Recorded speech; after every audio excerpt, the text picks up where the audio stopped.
Welcome to my Marten Musings, the podcast that brings you the people behind the pine martens.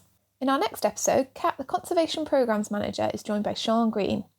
Sian is a PhD researcher in the Conservation Ecology Group at the University of Durham. Sian is in the third year of her PhD, which is looking at how the public can help researchers collect data by watching camera trap footage, and how this data can be used to answer important ecological questions. Sian has joined us in the Forest of Dean on numerous occasions to undertake camera trapping as part of her PhD research, and is now working with us on a citizen science project to identify individual pine martens. So without further ado, here is Sian with her Marten Musings. Sian, thank you very much for joining us today. I'm really looking forward to chatting to you about all of the really cool stuff that you're doing. So Marten March, which everyone is probably familiar with now, is a month that at GWT we're using to kind of focus on not only pine martens, but on mustelids and their ecology, but also the people that work on them. And Josie and I have worked on pine martens for quite a few years, but people still ask us what pine martens are. Like, are they a bird? Are they a tree? Now, as a person that has seen a pine marten and works on them, how would you describe a pine marten to someone who has never seen one before? Oh, I guess it depends if they know what the other mustelids look like, because the sort of obvious answer is to say like a fluffy tree otter. But if you don't know what like an otter looks like, then obviously that doesn't really help. But I think most people would do. Sort of like a large fluffy stoat kind of thing. Yeah, cool. Yeah, no, I think a tree otter is such a great reference point. But so how is it that you actually ended up working on pine martens? You know, did you have like a burning passion to work on mustelids for a long time? I feel like I should say yes.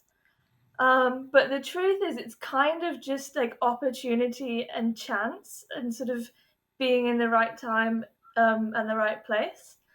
So I was very convinced that I was going to do all my research in Africa for quite some time, or like in the tropics.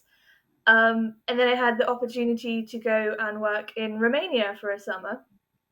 And I hadn't really done anything on like European wildlife. But I absolutely fell in love with like all the Romanian mammals. So I was camera trapping there and tracking. And obviously I got my first sort of camera trap footage of pine martens there. And at the very first video, he just sort of like ran through the grass and just like popped up like a sort of like meerkat type thing. And you're just like, oh my God, that's really cute.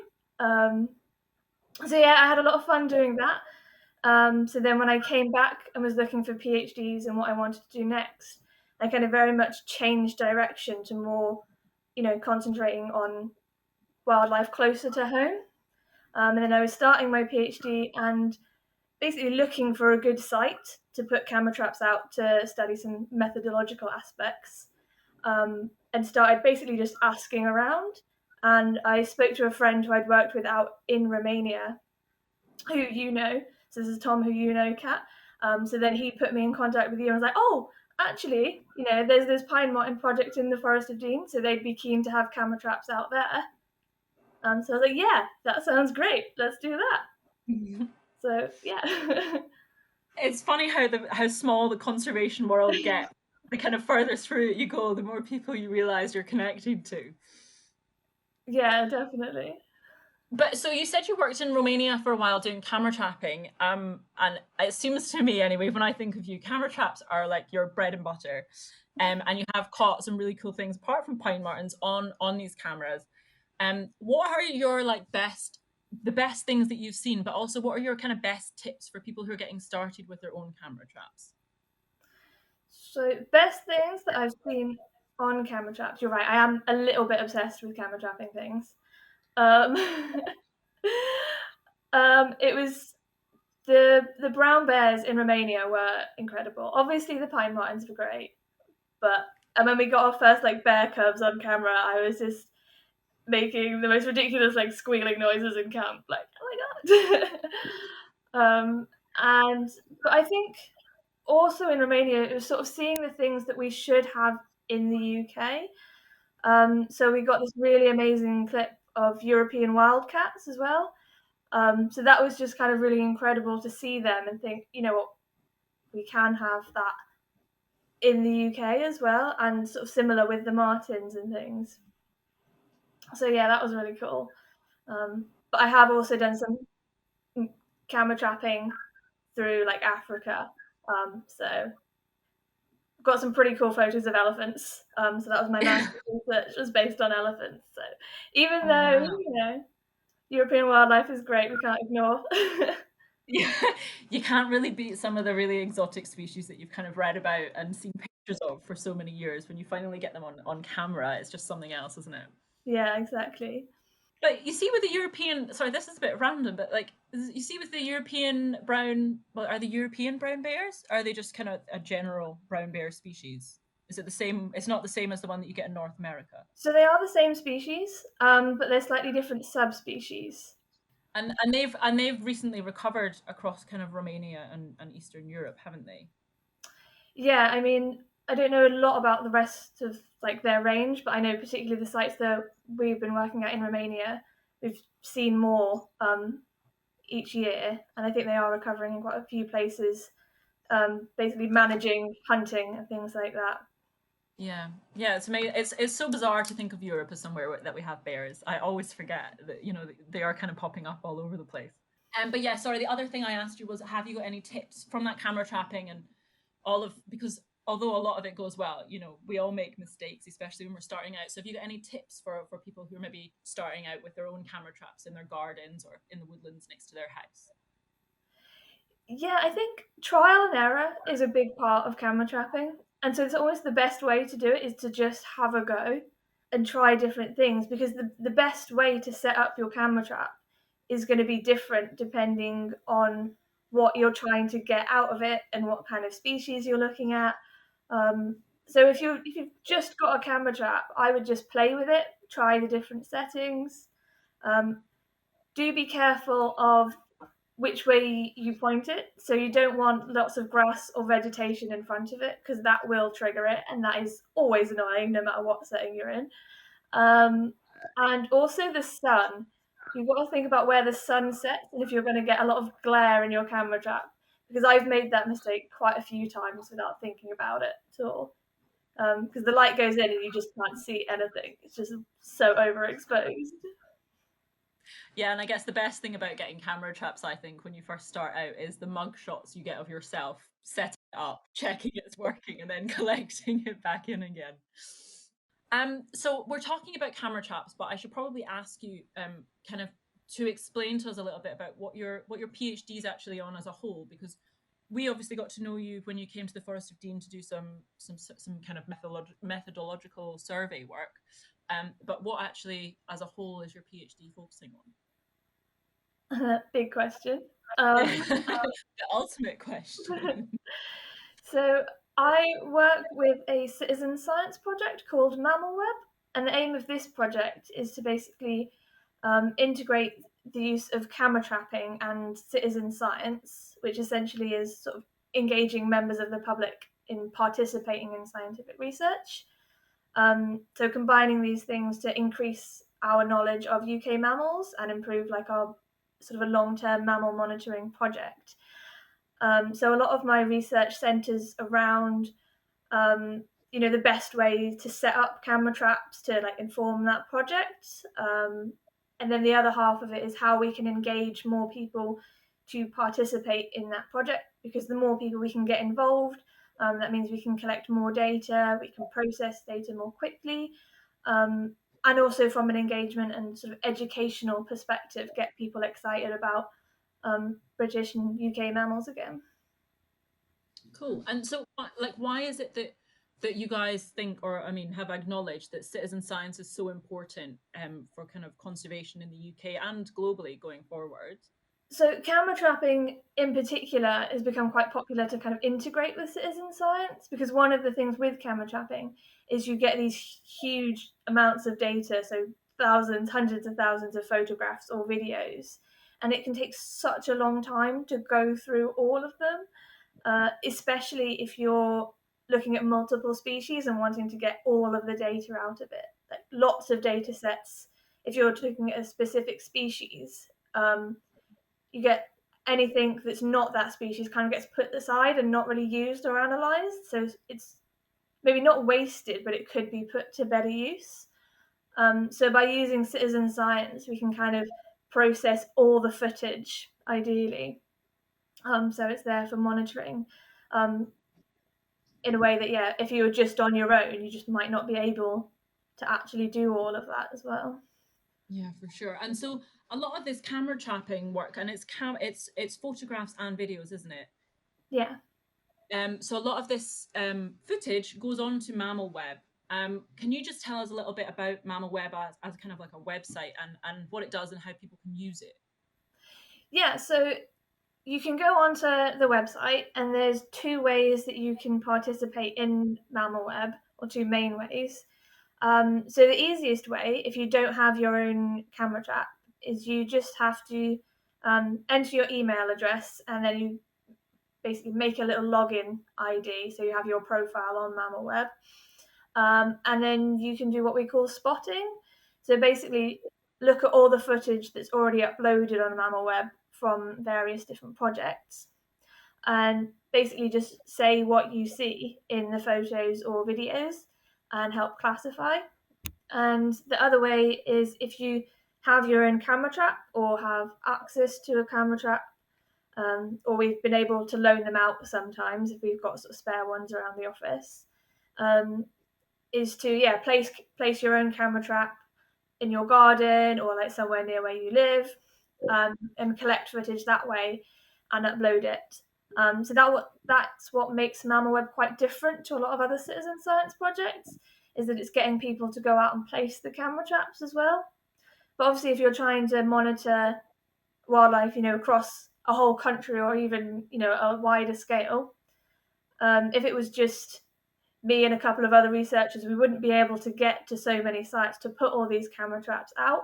So that's kind of where if you get loads of different people from all around the country doing it, you can reach so many more different places. Yeah, it's really cool. And there's actually quite a lot of different projects on there as well, isn't there? Apart from the one that we're involved in, which is the Forest of Dean mammal one. There's even a few more in Gloucestershire as well, isn't there? Yeah, so our sort of flagship project is the Mammal Web Britain, and so that's the one where anyone can upload footage to it.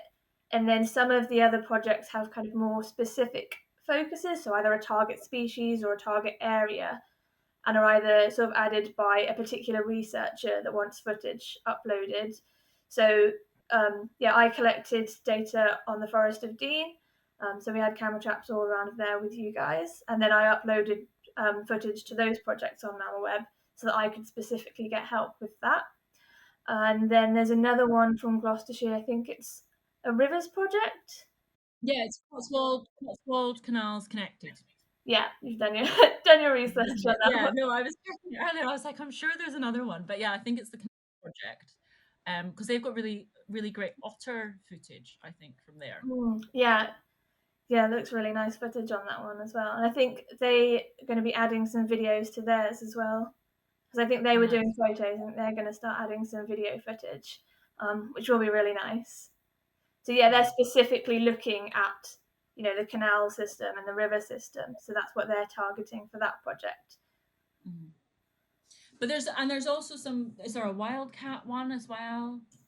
Yeah, so we're working with Scottish Wildcats. I think it's Save Our Wildcats now, and they've got so much footage. So they're Is it trying. of all of wildcats or is it a lot of feral cats as well? I think there's a lot of feral cats on there, so I think that's part of the problem, trying to process all this footage, because they've got baited sites and they're trying to identify whether it's a true wild cat or a hybrid or domestic cat.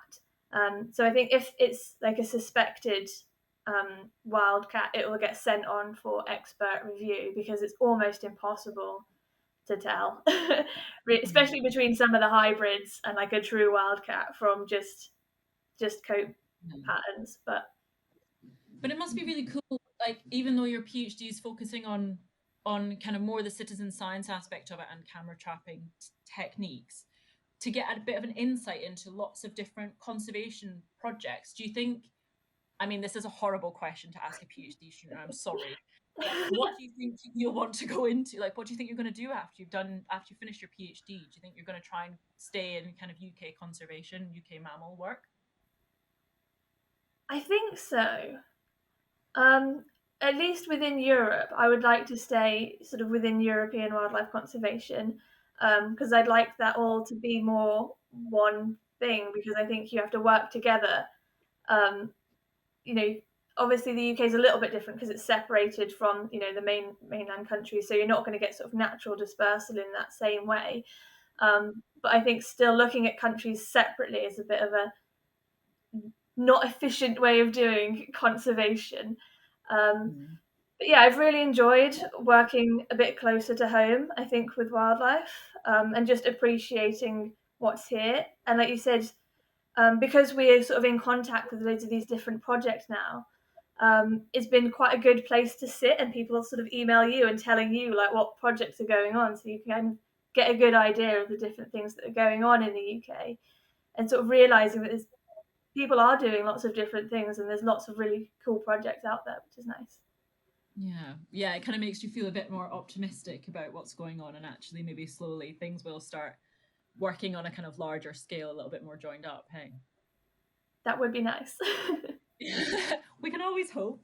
So this leads on to like a very broad question that's not really related to pine martens, but you're involved in all of these projects in one way or another, and Mammal Web and your research group are kind of I guess bringing them all together in some way. But what if you could kind of change one thing about UK conservation after seeing like all of these different projects going on, UK conservation or European conservation, because we kind of talk about them in the same sentence, what do you think it would be if you could change one?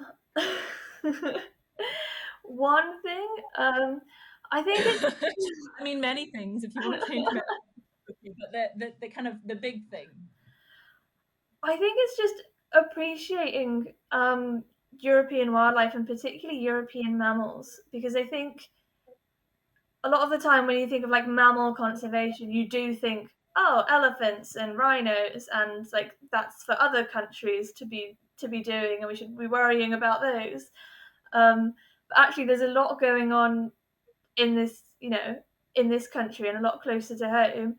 And while there's lots to be optimistic about here, there's obviously a lot of work to be done as well. But there is really cool wildlife, and we can have more of like the cool wildlife as well. We can have more if we work towards it, and we shouldn't just dismiss it like, oh, it's all gone, our wildlife is rubbish. Like, no.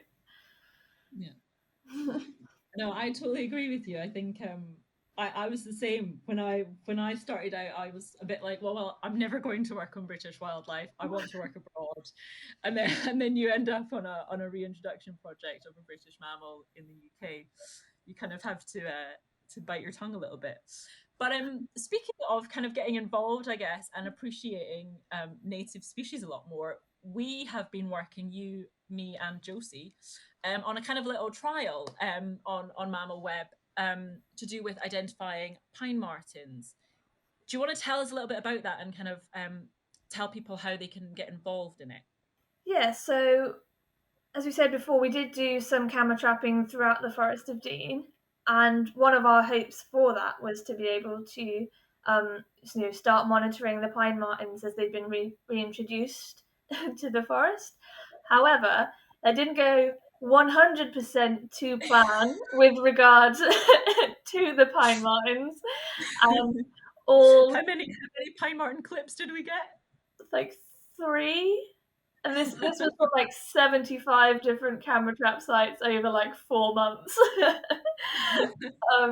So obviously that didn't quite work.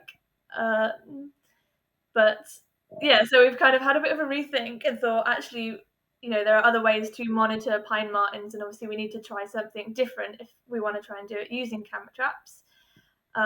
So we've been working with baited sites. So I think that you and Josie have been out and baiting them, and then putting the camera traps up there as well. So we know we're going to get pine martens, and we know we're going to be able to identify them to species, so we can say there are definitely pine martens like in this area. So that would be step 1. So that's good. But we're hoping that we can take it a step further and see if we can identify the individual pine martens at each site.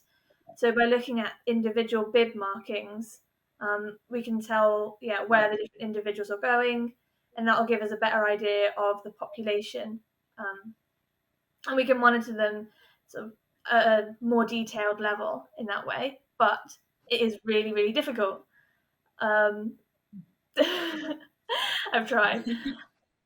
So we're going to put this footage onto the Citizen Science Project MammalWeb, and then people will be able to go onto that project on MammalWeb and look at either photographs or videos that we've collected from these baited pine marten sites, and to start with, sort them by species, and then try and identify the individual pine martens in them, or at least try and narrow it down.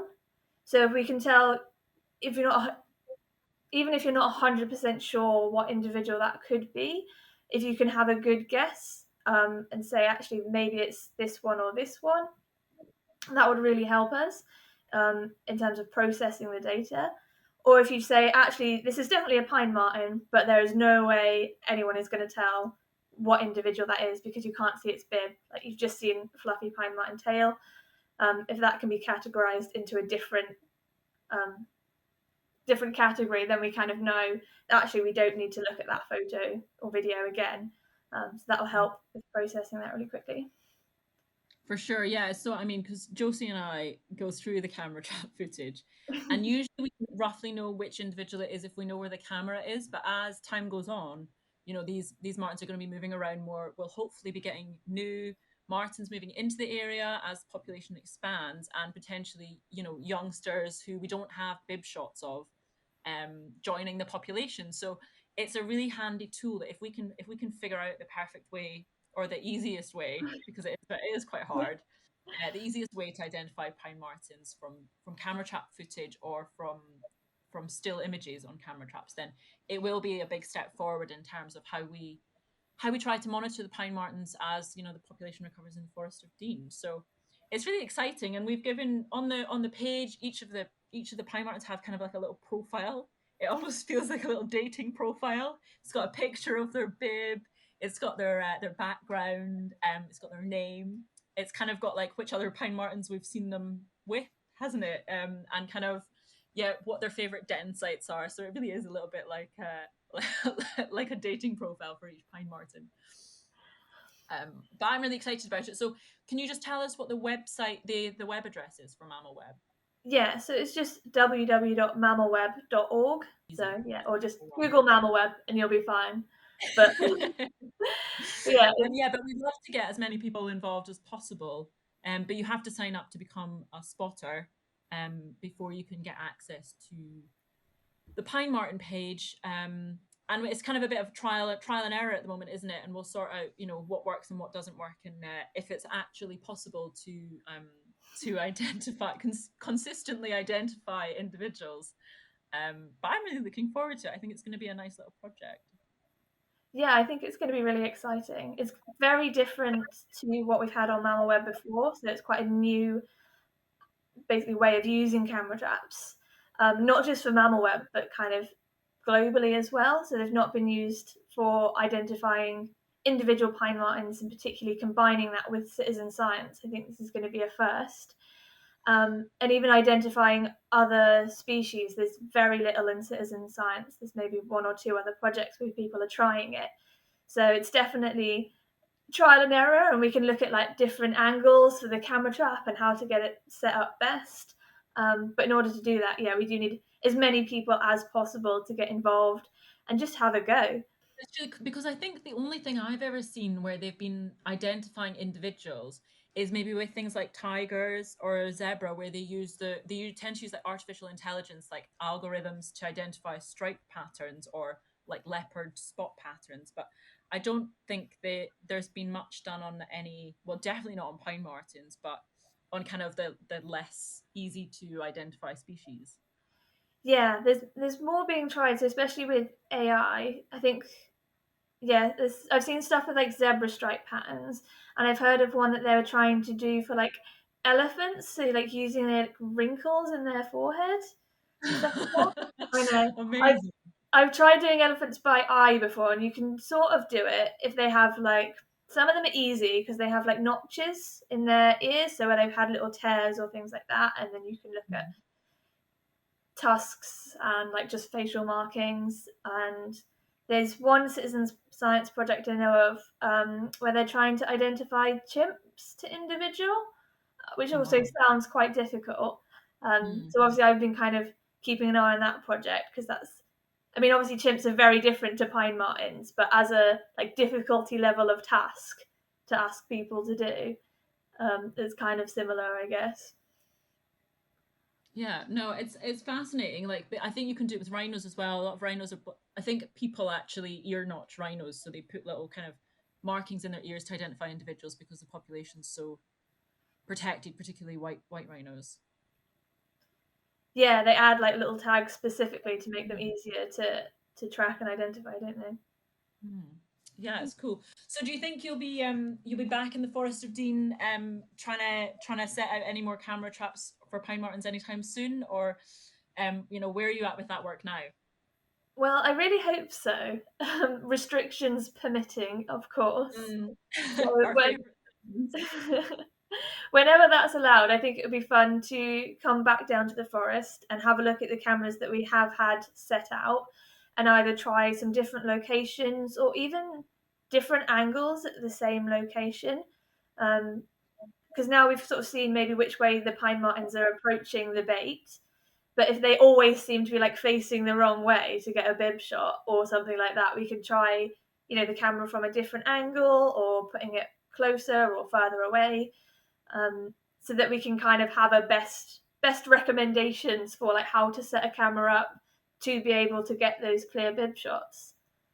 Yeah, it'd be great because as part of the pine marten reintroduction project in the forest, we're hoping to run a camera trap loan scheme where we lend out our trail cameras to volunteers who are keen to get involved in the pine marten project so that they can monitor one of their camera traps, and hopefully this all ties in together, so we can kind of work towards monitoring pine martens, I guess, in the region, but also as the population expands. I think it's a really good way, as you say, of getting people thinking kind of just outside one area. These animals don't care about county boundaries or country boundaries, and so we have to work in a similar way. So I guess my last question is about this project, but also kind of more broadly. The Forest of Dean project, the pine marten reintroduction, is just a tiny piece in the puzzle for pine marten reintroductions and pine marten recovery, really, across the UK. What do you think from what you've, I guess, seen in the Forest of Dean and this project? What do you think the future of pine martens in this country looks like? I'm pretty optimistic, to be honest. They seem to be doing quite well in the Forest of Dean, and I know in other areas they are starting to pop up more and do, partly through like organised translocations, but sometimes in slightly more unexpected places as well. And I think because most of the time you just wouldn't know they're there at all. So it'd be almost like, polecats have suddenly they weren't anywhere, and then people started looking, and they've sort of naturally spread quite a long way. So I think now that the pine martens have had a little bit of a helping hand, hopefully they'll follow suit now. And I think they're popular with the public as well. Once people know what they are, they're adorable. And what are they? Fluffy tree otters. Exactly. So it's a major selling point. I'm optimistic. I think we can have pine martens all over the UK again. Great. No, me too. Me too. Well, it's been really great to speak to you today, Sean, and thank you so much for your time. And if anyone wants to get involved with the Forest of Dean project or the trial of the marten identification or any of the other Mammal Web projects, just visit www.mammalweb.org. Is that right? Yeah, that's good. We are. Sorry. We're on like social media and stuff as well. So we've got like a Facebook, an Instagram, or a Twitter. If you kind of like following along with project updates and stuff like that as well, it's easy. Great, and it's the perfect way to live vicariously through others, especially during lockdown. You can kind of just pretend that you've seen all of this wildlife, but you're sitting on the sofa having a cup of tea. So it's a win-win situation, really. Yeah, escapism. It's great. Okay, thank you so much, Shan. It's been great to speak to you. Thank you for speaking to me. It's great. Thank you for joining us for our short podcast series. For more information on Project Pine Marten, visit the Gloucestershire Wildlife Trust website or follow us on Instagram and Twitter @GlossWildlife. We'll be back next time with more Marten Musings.